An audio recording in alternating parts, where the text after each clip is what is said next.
क्या आपने भी iPhone 16 खरीदने का प्लान कर लिया है या फिर आपने खरीद लिया है? मुझे लगता है आप बहुत बड़े जासे के अंदर फंसने वाले हैं, क्योंकि iPhone 16 एक ऐसा वेरिएंट iPhone का जो कोई भी बंदा आपको रिकमेंड नहीं करेगा खरीदने के लिए। इस फोन को अगर हम पूरे तरीके से देखें तो ये फोन बिल्कुल फेल लगता है। मैंने काफी सारे यूट्यूबर्स का रिव्यू देखा एंड जाना कि इस फोन के अंदर ऐसी कौन सी चीज है जिसकी वजह से इस फोन को खरीदना चाहिए या फिर इस फोन को नहीं खरीदना चाहिए। तो मुझे काफी सारे यूट्यूबर से एक डेटा मिला है जिसको अगर हम देखें तो उसमें हमें लगता है कि ये फोन खरीदने लायक नहीं है, और कुछ चीजें ऐसी है इस फोन के अंदर जिनको देखा जाए तो ये फोन वर्थ इट नहीं है। 60,000 रुपीज इस फोन का स्टार्टिंग प्राइस है। वहीं पे हम अगर 16 का प्राइस देखें तो वो 70,000 से स्टार्ट हो जाता है, और अगर हमें स्टोरेज को एक्सपेंड करना है तो उसमें हमें 10 से 15,000 रुपए और एक्स्ट्रा देने पड़ेंगे। सेम चीज होती है हर फोन के अंदर, और इस फोन के अंदर भी वही चीज है। iPhone 16e और iPhone 16 के अंदर सिर्फ 10,000 रुपए का प्राइस डिफरेंस है, लेकिन जो फीचर्स का डिफरेंस है वो बहुत ज्यादा है, क्योंकि iPhone 16e के अंदर काफी सारे फीचर्स मिसिंग लगते हैं।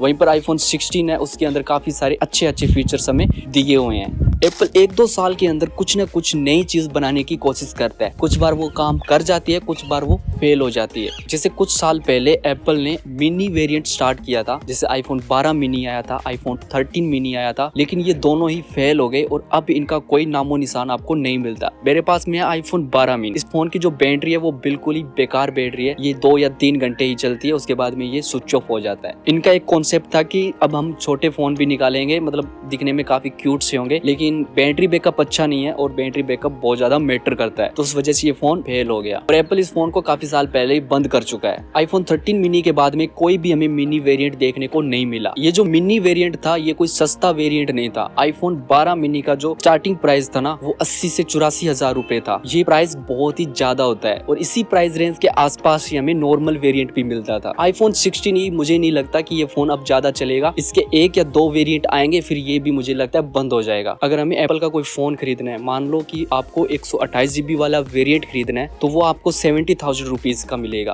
और सेम स्पेसिफिकेशन सेम मॉडल के अंदर अगर आपको 256 GB वाला वेरिएंट खरीदना है तो वहीं पे उसके जो प्राइस है वो 10 से 15,000 रुपए इंक्रीज हो जाते हैं। तो स्टोरेज एक्सपेंड करने पे भी हमें इतने ज्यादा पैसे देने पड़ते हैं। यहाँ पे तो इस फोन के अंदर काफी सारे फीचर्स ही मिसिंग है।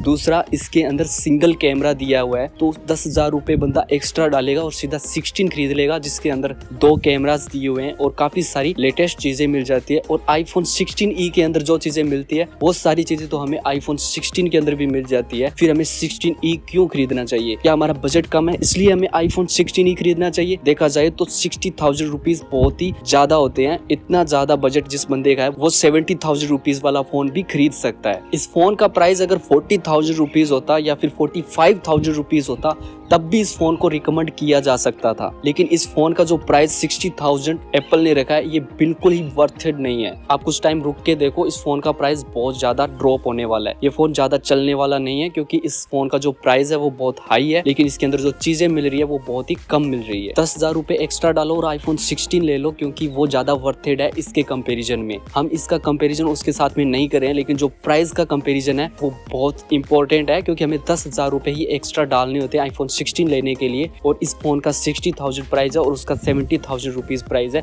इसके अंदर मैगसेफ चार्जिंग नहीं मिलती है, तो उसका एक्स्ट्रा खर्चा हो जाएगा आपका। इस फोन के अंदर हमें बड़ी सी नॉच मिलती है। इस फोन के पीछे हमें सिंगल कैमरा सेटअप मिलता है। ये 3 कमियां हैं इस फोन के अंदर बड़ी बड़ी। इसके अलावा भी अगर हम डीपली जाके देखें तो बहुत सारी कमियां निकल सकती है। वहीं अगर हम 10,000 रुपए एक्स्ट्रा डालते हैं और iPhone 16e की जगह 16 ही खरीद लेते हैं तो इसके अंदर हमें ये सारी चीजें मिल जाती है। मैगसेफ चार्जिंग मिल जाती है और ये नॉच वगैरह खत्म हो जाती है और आपको डायनेमिक आइलैंड मिल जाता है। ऐसी बहुत सारी चीजें इस फोन के अंदर जिनको देख के लगता है इस फोन को नहीं खरीदना चाहिए। और मेरा ओपिनियन मानते हो तो इस फोन को मत खरीदना। अगर आपका बजट 60,000 रुपीज है तो कुछ दिन और रुक जाओ और 70,000 रुपीज के अंदर आप 16 खरीद लो। वो ज्यादा बेटर है और वो ज्यादा आपको वैल्यू देगा। 16,000 रुपीज के अंदर जो वैल्यू ये फोन देता है ये वैल्यू वर्थ इट नहीं है। 16,000 रुपीज बहुत ज्यादा अमाउंट है। ये फोन अगर आपको कम से कम 45,000 रुपीज के अंदर मिलता है तो आप इस फोन को खरीद सकते हो। थोड़े बहुत दिन में इस फोन का प्राइस ड्रॉप भी हो जाएगा। iPhone 12 मिनी जब लॉन्च हुआ था 84,000 रुपीज के अंदर मिलता था, और जब ये फोन फ्लॉप हुआ